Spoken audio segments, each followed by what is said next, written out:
What's up, DCS Crew? It's Carlos back at it again today with an interesting video. There is a tag that's been going around that refers to 5 of the YouTubers' user knives, and in this particular case, I got the tag from Zach Stuff. So first and foremost, be sure to go ahead and check out Zach Stuff. He's on his way to 10K. He's really close. I mean, I'm a peon as far as channel size is concerned compared to his.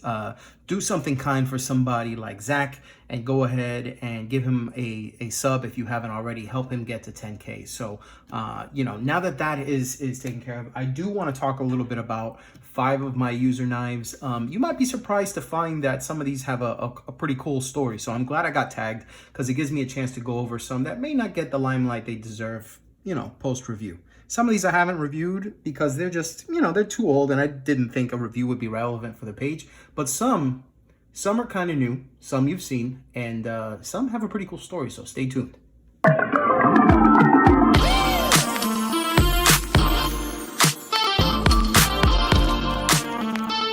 right, guys, welcome back to the channel.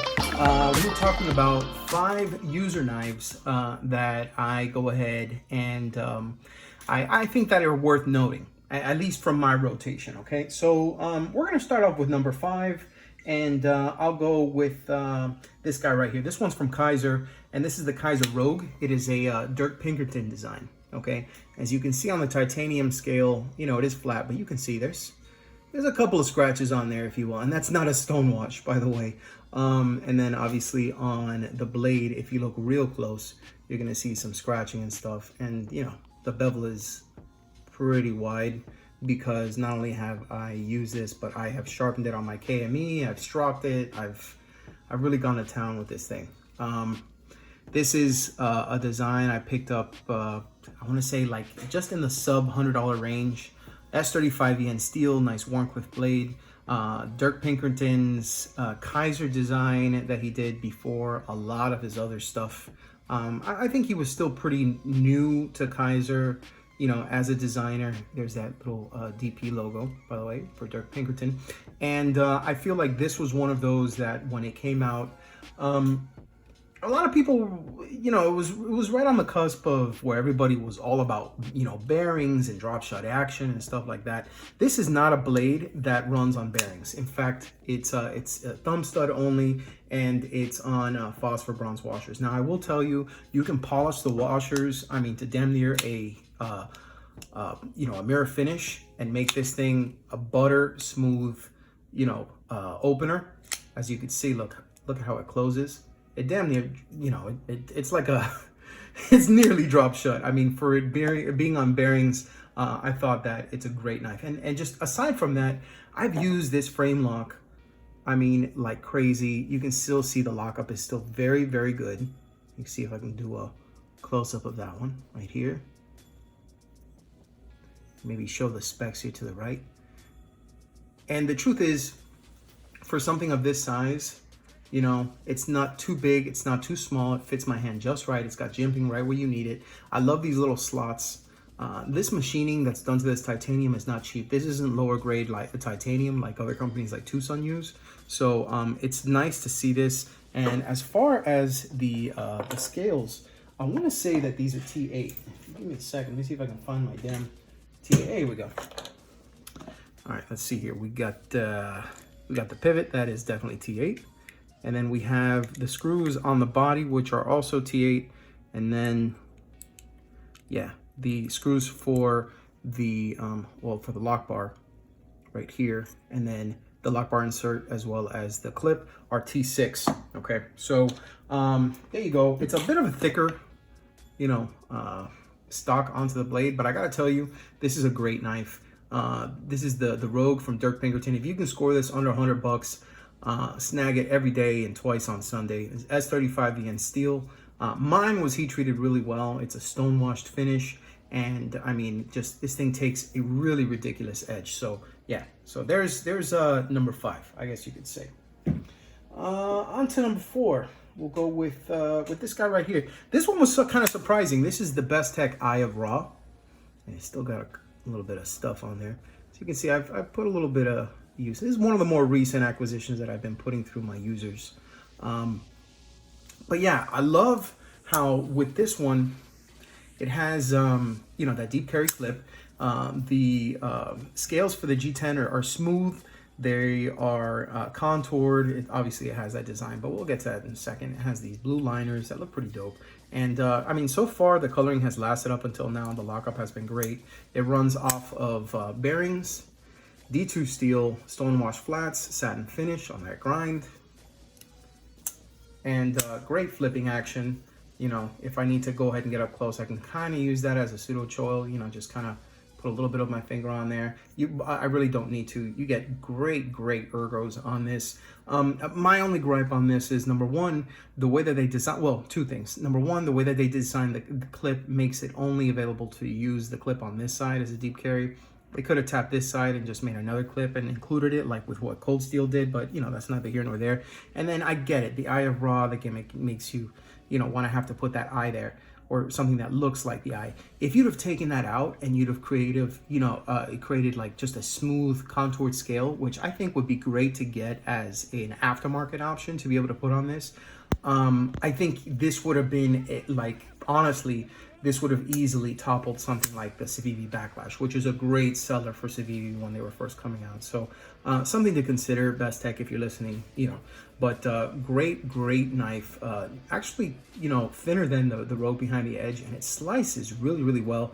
I used the stock edge for about as long as I could, and then I, you know, hit the KME, and then I just, you know, stropped it up. And I mean, this thing gets some serious work.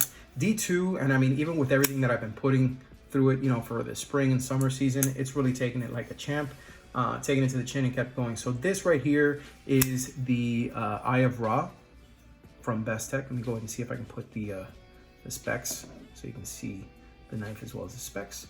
And so there you go. So that's the Eye of Ra from Best Tech. And that was number 4. Now, number 3. This will surprise some people. USA made design. This is the Spyderco Para 3. There are a couple little mods here and there. You know, nothing too crazy. This is just your plain Jane G10 version with the inset liners, kind of like the Delica. USA made S30V steel. You know, Golden, Colorado, USA, Earth. That whole kind of thing going on. This is an Eric Lesser design. I just did 2 things. Well, basically 4 things. I replaced the clip, which sucks on these knives, with an MXG gear clip. I went ahead and I put a bit of a sharpening choil right there at the end, a nice rudimentary, you know, sharpening choil, because that always seemed to be an issue that I have when sharpening this knife. I put a brand new edge on it. Obviously, I put, you know, wire bevel, as you can see there, and I've been using it, so it's gonna look kind of junky. And I've used the hell out of it. Those are the 4 mods that I've done to this Spyderco knife. Now, the thing about this knife, and maybe you saw it when I was moving it around, and I'll just go ahead and put the specs here before I go ahead and reveal what it is. You'll see it on your right-hand side. And this is the OG, you know, Para 3. This is the compression lock, you know, regular G10, not the lightweight version, but still lightweight. So I don't really get why they did the lightweight version. But then again, they wanted a competitor to the bug out, I guess. And there is one thing that you may not have noticed, and it's this little guy right here. This little piggy does not belong. And you know why? Because that little notch indicates that this is a Spyderco second. I got this via proxy from a very nice gentleman on the Spyderco forums who attended the Spyderco second sale. This was years ago when these had first come out. And I picked this up for $35, ladies and gentlemen. Yes, that's right. It's USA made, S30V. The issue was just a weird blade grind, and I don't know if there was a problem with the heat treatment, but the truth is it's been fine ever since with me. That flat grind, just the way that they have that grind that goes nice and straight up to the top. You put a good edge on this, and I mean, I have gone through an army of boxes post-move when I moved here about, I don't know, 2 years ago to the house, and this is what I used during the move. I can't tell you how many rolls of tape and boxes and just crap that I went through with this knife that you know, just between sharpening, because all my sharpening stuff was put away. I thought I was gonna need to use something, and I didn't. I had a backup knife that I never even used because this guy took it to the freaking chin and it kept on. So I do want to say that about the Spyderco Para 3. Say what you want about Spyderco, but at least with this particular design, I'll be honest, I even did a review of the Para 3 lightweight, and I told myself, what the heck is the point of having the lightweight if you are happy with this? And that's the truth. It's the you know, the answer looking for a problem. The solution looking for a problem, excuse me. At least for me. And this is the number 3 user. This is my Spyderco Para 3 and S30V. As you can see, you know, the G10 has had some love because it really has gotten some use over the years. So that's number 3. All right, now to number 2. Now, when I mentioned I used that for when I was moving in, this was actually my backup blade. And you may have seen this a few times. I've shown this on my Instagram. This right here is something I picked up during my first venture to blade show. This is my Ontario knives. This is a USA made rat number 3.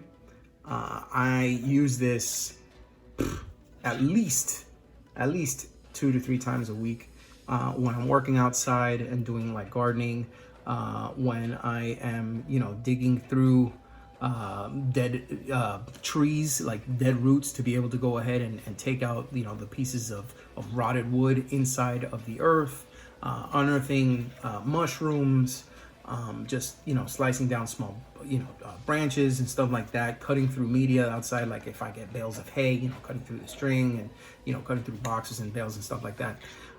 This has basically been, you know, it's been my bitch.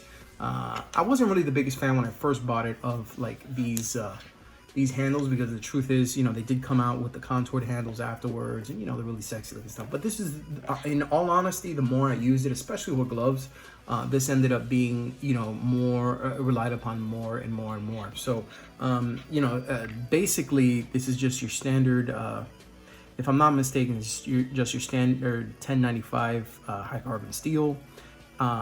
You know, done by Ontario Knife Company. This is USA made. Now this particular lanyard was done by a police officer that I met a long time ago when I did a knife trade. I traded him a Manix 2, and I sent a couple things with it. You know, I didn't know he was a police officer. He told me afterwards, but he told me he did stuff like this. So I told him, yeah, man, feel free to, you know, send me 1 or 2. And he sent me that one. So as a memento, I just kind of keep that. He was my first trade ever in the knife community. So I think that it was pretty cool that I put it on something like this, and that I've used it for this long. So that's the reason why I have this one. The sheath is actually mass gray, and it's got a tech lock on it. That was, this was actually designed and made by the gentleman who owns, he's a veteran, and he owns 7 Rattles Bushcraft. He actually did this one for me for the Rat 3. I do highly recommend, if you're gonna get yourself, you know, a nice fixed blade, guys, the topping on the cake, you know, that little coating that turns it from to damn, that's good, is the sheath. And I can tell you, there are only 2 places that I would ever buy from again. Actually 1, because I've dealt with one a lot more than the other. But the first one I ever dealt with was 7 Rattles Bushcraft. Yeah, sheaths are pricey, just like holsters and stuff like that, but you get what you pay for, and that's the truth. But you might also want to go ahead and check out Mark from Extreme Edge Custom Kydex. He actually does all the Kydex for all my other knives. Let me see. 1 second. Let me see if I have any of my other ones around here. Ah, yes. This is one he did for me recently, actually, for the Frontier from SK Blades. Oh, there's another lanyard. But yeah, that was not a user just yet, because this is still the dude, the big dude on campus. So, you know, just keeping it out there. Just figured I'd show you what my number 2 is. It's a fixed blade. This is the Ontario Rat number 3 from Ontario Knife Company. Showing off some of the specs on the right, so you can go ahead and see a little bit more about it. It's just your standard micarta scales and coated blade. Now, that was number 2. So number 1 is from Kershaw. This is a Dmitry Sinkovich design, and it's the Atmos. Now, you're wondering, okay, you got all those knives that are users. Why is this the number 1 user? Well, the truth is, and I'm hoping you can keep this between us, I'm gonna say it really low. Something died at the hands of this blade. Yeah, that's right. I killed something with this blade. Now, before you guys freak out and you start calling Crime Stoppers and this guy from America's Most Wanted and the FBI and all that shit, I didn't kill another person. I didn't kill a dog. We'll get that out of the way. I don't want Baba Yaga or John Wick or, you know, either one coming for me. So the Atmos is a Kershaw design. Okay, it's got this black G10 with that carbon fiber overlay on it. ATR 13 scale. I meant ATR 13 blade. The flats are kind of machine rubbed this way, and then you have that satin grind. So it has a very wide bevel on it now. It has a pretty shitty edge. I actually got to take it back onto the KME when I get a moment. So the story goes like this.